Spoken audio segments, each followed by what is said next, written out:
You want me to get started? Kristen, long time no see. We are on I episode. hmm, we're gonna say 23. That could be wrong, but I want to say it's 23. Yeah, we're getting past the point that I can count, 10 fingers, 10 toes. After 20, I'm out of digits, but No. the podcast continues. Well, since our last episode, we have been to Disneyland together. We have celebrated the 4th of July, and America turned 250. So I know you wrote about your weekend adventures at the happiest place on earth during the nation's big celebrations. So how was that for you? I know I thought Friday was fantastic. To say, like, before I even dive into what I wrote about, I could have written on and on and on about how much I thoroughly enjoyed walking Main Street with you and Lindsay and with Eric, Rob. We missed you and your wife. But Well, man, I have walked Main Street with Rob and his wife, okay. Katie, and his All right. kids. All right. All right. Well, I have to put myself on the list for that experience. But it was such a cool, magical moment to be in the happiest place in the world in Disneyland with Dr. Disneyland. And I pride myself on knowing quite a lot about the history and about the culture of Disney and Walt. And I tell you, you prove me wrong constantly. Just when I think I know a thing or two, I learn something new with you. And so it was such a treat to just learn about the facts and the little known secrets and the mysteries that most people don't take the time to understand. So it was great, and the weather was perfect. It was I came perfect. back to 110 here in Las Vegas, and I'm gonna get used to it. No, I'm still not used to it. So it was great. Weather was perfect. I don't want to admit how great the crowds were, so we'll just say that it was really busy and nobody should ever go that time of year. But No, like those 4th of July crowds. Stay away, big bad wolf. no, never go during the 4th of July, but man, it was beautiful, and I think there was something, there for me personally, when I walk down Main Street, it always feels like coming home, and I think that's the way Walt designed it. It's a place that none of us have ever really been. That place is something that exists, I think, in the hearts of all of us. We all kind of wanna feel like we belong to small town America. We all wanna go back to a time that was more simple and carefree, where we had time to linger on front porches and wave at people as they walked by and got to know your neighbors. And Up I your don't think we get, patriotic bunting before the holiday. yes, I love it. Anyway, Eric, even, I'm going to call him out on this one. We were at a home store and he's like, should we get some bunting, like they have on Main Street? And so now we're going to start doing that, I think, next year. But yeah, just being in the land of the free, knowing that we still have, regardless of our belief system and regardless of the noise and some of the hardships that we're still enduring as a nation, we still have the freedom to believe in a dream, to pursue that dream, and to see that dream all the way to fruition. And there's so many countries around the world that can't say that same True. thing. And so standing in the heart of Main Street, especially at the flag ceremony with the Dapper Dans and honoring, our veterans, I have never felt more proud to be an American as I did that day with my favorite ice cream cone in hand. God bless America, man. It's almost as if someone should create a U.S. history course around Disneyland. What an idea. What a concept. No, it was fun. And to see your excitement, energy, and enthusiasm around Main Street. And then, of course, being there with Eric, being there with Lindsay. And I got to give you a shout out because pride myself in being a pretty fast power walker. Back in the day, I could do 5 miles in under an hour. Now, I'm not at my Whoa. prime anymore, but I still can, if I kick it in gear, can outwalk almost anyone. But Really? you beat me to Peter Pan's flight and beat me pretty handedly. I'm so glad you brought that up, Jeff, because I was definitely going to drag that out for the public. Because if I remember correctly, right before the countdown of rope drop, you whispered into my ear, just so you know, I'm going to beat you, right? And I just smiled because I thought, well, let the boy dream. Yeah, I whispered it so softly that I think everyone around us heard it and pretty much said, "Oh no, you're going to take him." You Yep. definitely had the And crowd then, behind you. yeah. And then they followed us to our first attraction, which was Peter Pan's flight. And they all wanted to hear about, all right, so who was Yep. it? Who Yep. won? Yeah, I so gave the make no crowd what they mistake, wanted, Jeff. Kristen loves Main Street, she loves to saunter, she loves to stroll, she loves to take her time. Come rope drop, girl's gonna hit it. Move over, big guy. It was fun.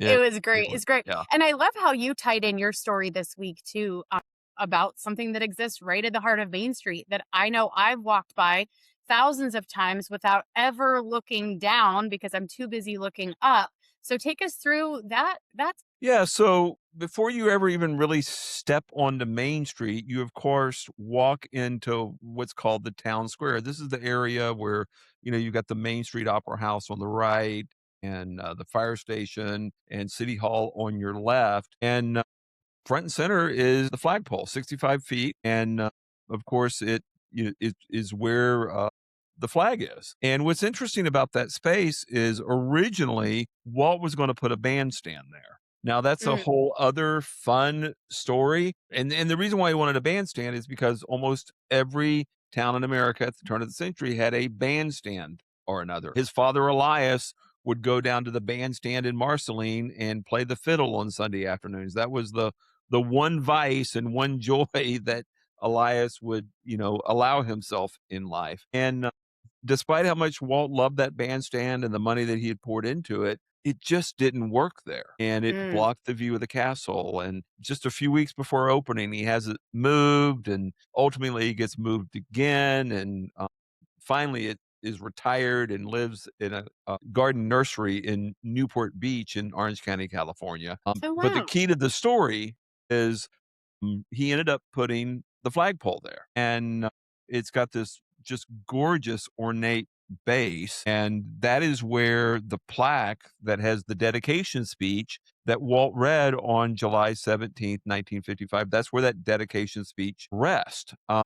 Mm, What's interesting about the flagpole's base is it actually came from an automobile crash in downtown Los Angeles. The one of the Imagineers who had earned Academy Awards in set design, passes by the accident. The car had crashed into a light pole, a street lamp, and right there on the spot offers $5 for it because wow. what everyone in that crowd assumed was scrap metal, he knew he could take back to Disneyland and use as a prop on Main Street. And that's exactly what happened. And it's a fitting metaphor Absolutely. because the United States was born out of, almost a happy accident, if you will. And it feels like we're a bit of a mess and a bit of a wreck right now, but that Sure. doesn't mean we can't straighten it out. That doesn't mean we can't get it right and, fly high again. And, that flagpole is something I think is easily missed, as you mentioned. And we race Absolutely. Yeah. past it as we're headed to Main Street or as you're getting beaten by Kristen on rope drop, right? There's a lot of All reasons to right. just fly past it, but it is where they do the flag ceremony every evening. It is certainly front and center during the 4th of July like it was this past weekend. Hmm. And I remember this during the pandemic. Local television stations, ABC specifically, of course, because they're owned by Disney, would show the flag raising each morning as a symbol of hope as we got through Mm, that period of time. And of course, Disneyland was closed from March of 2020 until the end of April of 2021. But that's just right. knowing that somebody was taking the time to raise and lower the flag each and every day, I think got us through the difficult days of COVID and the difficult days of the pandemic. So again, it's an interesting history, it's an interesting story, and it's one of redemption, which is what I think our country is all about. Absolutely. And I think it's just both of our articles did this quite well is that regardless of the differences and the turmoil, right, and the rough seas that we kind of experience either in our own individual lives or as a country, there are certain tangibles that will always unite us. And for just a moment, no matter how brief, we tend to forget all of that. And for just a moment, we are united. For just a moment, we are neighbors. For just a moment, we're friends. And moments like the flag retreat ceremony, moments like the patriotic nighttime spectacular that we got to watch from the balcony of Club 33, which was phenomenal. You no longer see the differences among one another. And I think we need more of that in the Yeah. world, quite Well, Walt frankly. said it in the dedication. The park is born out of and attempts to tell the story of the hard facts that created America. Right. and it's not an easy story. It's a story No. of conflict. It's a story of differences. It's a story of, false steps and redemption. And I love the story. It's why I was dedicated to teaching and telling that story. And I love the way the park continues to tell the story. And so, what happened this past Wednesday, that's the first of a series that's going to run all the way through July. And that is how Disneyland tells the story of the American adventure and started doing so as early as July 1955, decades before the attraction, the American Adventure, ever opened at Epcot in October of 1982. That. And before we go, Jeff, just for our audience that wants to know more about our history and wants to see the connection between American history and Disneyland, talk just for a moment about the course that I'm in and I love. It's going on right now as we speak.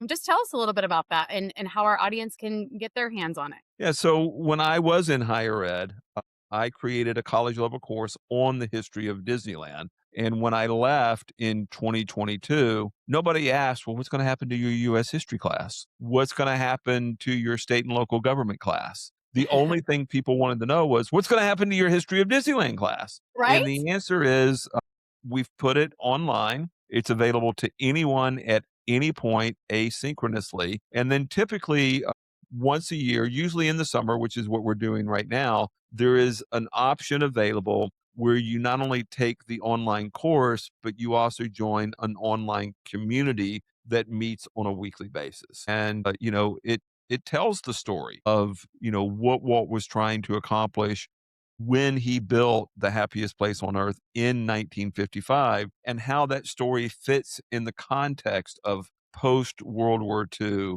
and 6 months before Rosa Parks refused to give up her seat on a bus in Mhm. Montgomery, Alabama, and how if you wanna know what's going on in America in the '50s, '60s, '70s, '80s, '90s, and beyond, all you really have to do is look at Disneyland because it's a mirror, it's a reflection.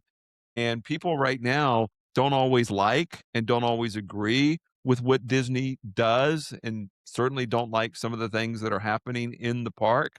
Well, guess what? That's a reflection of a lot of the conversations and a lot of the conflict that's going on across the entire country. Why? Because the park is a mirror and the park is a reflection. Bingo. I love that. Well, like I said, I'm in the class, absolutely love the course. I love the connection to community from people all over the country, even Canada, right? I think we have Absolutely. a student We from do. Canada. She Yeah, even wished us a happy 4th of July. I love it. So way And we cool. Wait, wished her a happy Canada Day because, Canada Day is July 1st, and then we get to celebrate on July 4th. I love it. Well, thank you guys again for joining us for another magical week, and we will see you real soon.